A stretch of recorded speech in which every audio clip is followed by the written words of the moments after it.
Injection لگوانے سے روزہ نہیں ٹوٹے گا؟ بہت سے بھائیوں کا یہ سوال ہے کہ کیوں نہیں ٹوٹے گا؟ میرے عزیزو، اس کے لیے قانون شریعت نے بنایا ہے کہ روزہ کن چیزوں سے ٹوٹتا ہے۔ ہر وہ چیز جو تمہارے کسی بھی حصے سے معدے کے اندر جائے، معدہ جس میں ہم کھانا پانی سب چیزیں داخل کرتے ہیں، اس کے اندر اگر کوئی چیز پہنچتی ہے تو روزہ ٹوٹ جائے گا۔ انجیکشن جو ہے ڈائریکٹ معدے میں نہیں جاتا، یہ نسوں میں جاتا ہے، تو جس کی وجہ سے روزے کے ٹوٹے۔ اگرچہ اس میں بعض ائمہ اکرام کا اختلاف ہے۔ حضرت غلام رسول سعیدی صاحب علیہ الرحمہ، ان کا قول تو یہ تھا، ابھی ماضی قریب کے ایک بڑے بزرگ ہیں، شارح صحیح مسلم ہیں، شارح بخاری ہیں، تو ان کا یہ قول تھا کہ وہ فرماتے کہ انجیکشن سے روزہ ٹوٹتا ہے، لیکن ہمارے اکثر علماء کرام مفتیان اعظام کا یہی متفقہ قول ہے کہ انجیکشن لگوانے سے روزہ نہیں ٹوٹتا۔ اب میں نے وہ بتایا ہے کہ منفذ یعنی وہ راستہ جو معدے تک لے جاتا ہے، معدے تک داخل ہونے تک کی کوئی چیز ہے تو اس سے روزہ ٹوٹ جاتا ہے۔ کوئی دوست یا احباب جو غریب ہے اسے بنا ظاہر کیے صرف دل میں نیت کر کے زکوٰۃ دے سکتے ہیں؟ بالکل دے سکتے ہیں۔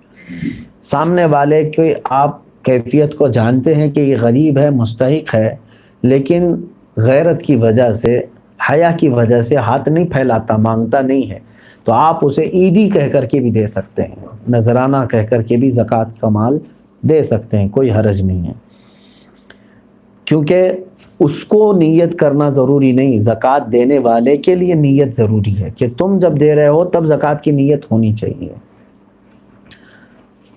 میرے پڑوسی کو سائنس کا مسئلہ ہے تو کیا وہ روزہ رکھ سکتے ہیں؟ سائنس جہاں تک میں جانتا ہوں یہ ناک کی بیماری کو کہہ رہے ہیں، یعنی یہی ہوگا میرے خیال سے، اسی کو کہہ رہے ہوں گے، سانس لینے میں تکلیف ہو رہی ہو، تو ایسی کوئی تو یہ روزے کے معنی چیز نہیں ہے، انہیں روزہ رکھنا چاہیے۔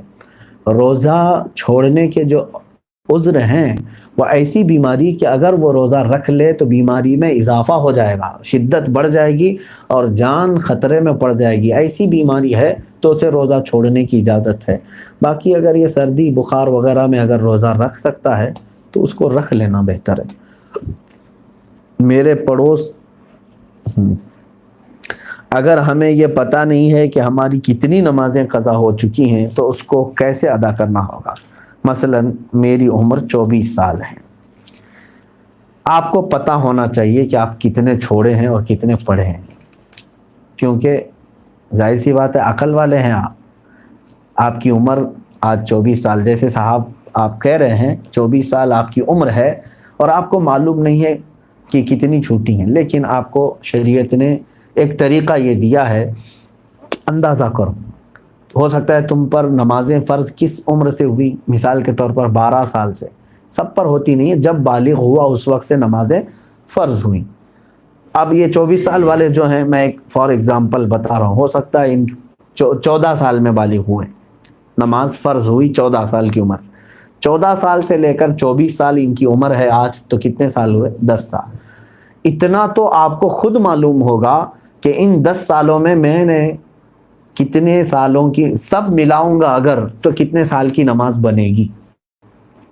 ہو سکتا ہے آدھا کر لو، اور اس میں بھی ساری نمازیں ایک طرح کی نہیں ہیں، کچھ لوگوں کی اکثر نمازیں اگر چھوٹی ہوں گی تو فجر چھوٹی ہوگی، عشاء چھوٹی ہوگی، اور اکثر پڑھی ہوں گی تو مغرب یا عصر یا ظہر یہ پڑھی ہوئی ہوں گی، تو آپ کو ایک اندازہ کرنا ہوگا غالب گمان۔ 10 سال میرے اوپر نماز فرض ہو کر کے اتنا عرصہ ہو گیا ہے، میں نے مغرب کی نماز اس میں سے 8 سال تو پکا پڑھا ہی ہوں، شاید ہو سکتا ہے سب ملا کر کے جو چھوٹی ہوں گی میری وہ 2 سال کی ہوں گی۔ عصر کی نماز اور ظہر کی نماز میرے خیال سے میں نے 6 سال تو پڑھائی ہوں، یعنی پوری ملاؤں گا پوری نمازیں تو وہ 6 سال کی بن سکتی ہیں، 4 سال کی اگر سب چھوٹی ہوئی جمع کروں گا تو 4 سال کی بن سکتی ہیں۔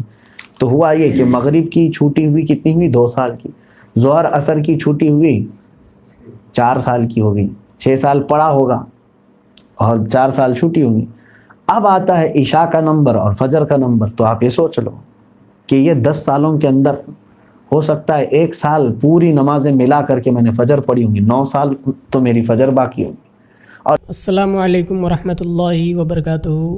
دوستو اس ویڈیو کو آپ نے پورا دیکھا اور سنا۔ دوستو جیسے رمضان المبارک کا مقدس مہینہ تشریف لاتا ہے تو کافی سارے لوگوں کے ذہن میں یہ سوال ہوتے ہیں کہ روزہ کن چیزوں سے ٹوٹ جاتا ہے۔ تو دوستو اگر آپ نے مفتی سلمان اظہری صاحب کے اس بیان کو اچھی طریقے سے سنا ہوگا تو آپ کو سمجھ میں آ گیا ہوگا کہ روزہ کن چیزوں سے ٹوٹ جاتا ہے۔ دوستو رمضان کا مہینہ بڑا مقدس مہینہ ہے، ہم خوش نصیب ہیں۔ اللہ تبارک و تعالیٰ کا ہم جتنا بھی شکر ادا کریں کم ہے، کیونکہ رمضان جیسا مقدس مہینہ ہمیں نصیب ہو رہا ہے۔ دوستو کافی سارے لوگ ایسے ہیں جن کی موت رمضان سے پہلے ہو گئی، جن کو رمضان المبارک کا مقدس مہینہ نصیب نہیں ہوا۔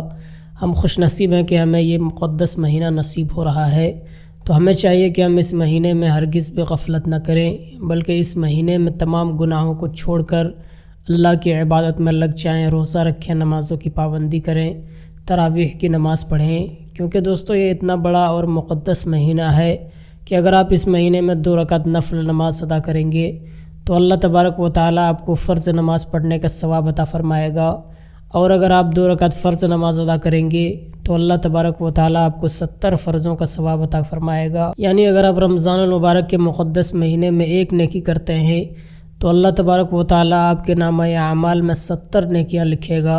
اتنی مقدس اور فضیلت والا یہ مہینہ ہے۔ اور دوستو اس مہینے میں ایک ایسی بھی رات آتی ہے جو 1000 مہینوں کی راتوں سے بہتر ہے، جسے ہم اور آپ شب قدر کے نام سے جانتے ہیں۔ قرآن مقدس میں اللہ تبارک و تعالیٰ ارشاد فرماتا ہے، لیلۃ القدر خیر من الف شہر، شب قدر 1000 مہینوں کی راتوں سے بہتر ہے۔ تو دوستو وہ مقدس رات بھی آنے والی ہے، تو دوستو اس مہینے میں ہمیں ہرگز بھی غفلت نہیں کرنی چاہیے، بلکہ اللہ کی عبادت میں ہمیں اس مہینے کو گزارنا ہے۔ اور دوستو خاص کر جب آپ افطاری کے وقت بیٹھتے ہیں تو افطاری کے وقت جب بیٹھتے ہیں تو تھوڑی دیر پہلے بیٹھ جائیں، افطاری سامنے رکھیں اور اس وقت اللہ تبارک و تعالیٰ کی بارگاہ میں دعا کریں، کیونکہ افطاری سے پہلے جو دعا مانگی جاتی ہے اللہ تبارک و تعالیٰ اس دعا کو کبھی رد نہیں کرتا۔ تو دوستو ہم اللہ کا جتنا بھی شکر ادا کریں کم ہے کہ یہ مہینہ ہمیں نصیب ہوا ہے، اور اللہ تبارک و تعالیٰ کا لاکھ لاکھ شکر ہے کہ اللہ تبارک و تعالیٰ نے ہمیں مسلمان بنایا۔ اور سب سے بڑی خوش نصیبی اور خوش بختی یہ ہے کہ اللہ تبارک و تعالیٰ نے ہمیں پیارے نبی حضرت محمد مصطفیٰ صلی اللہ تعالیٰ علیہ وسلم کی امت میں سے پیدا فرمایا، کیونکہ وہ ہر عالم کے لیے رحمت ہیں، کسی عالم میں رہ جاتے، یہ ان کی مہربانی ہے کہ یہ عالم پسند آیا۔ دوستو ہم اللہ تبارک و تعالیٰ کی بارگاہ میں یہی دعا کرتے ہیں کہ اللہ تبارک و تعالیٰ تمام مسلمانوں کے روزوں کو قبول عطا فرمائے، عبادتوں کو قبول عطا فرمائے، اور جو لوگ روزہ نہیں رکھ پا رہے ہیں اللہ تبارک و تعالیٰ انہیں بھی روزہ رکھنے کی توفیق عطا فرمائے، کیونکہ بے انتہا ثواب روزہ رکھنے میں ہوتا ہے، تو آپ روزہ ضرور رکھیں۔ تو دوستو اس ویڈیو پر آپ اپنی کیا رائے رکھتے ہیں ہمیں کمنٹ کے ذریعے ضرور بتائیں، اور اس ویڈیو کو اپنے دوستو احباب تک زیادہ ضرور شیئر کریں۔ ملتے ہیں دوستو دوسری ویڈیو میں، تب تک کے لیے خدا حافظ۔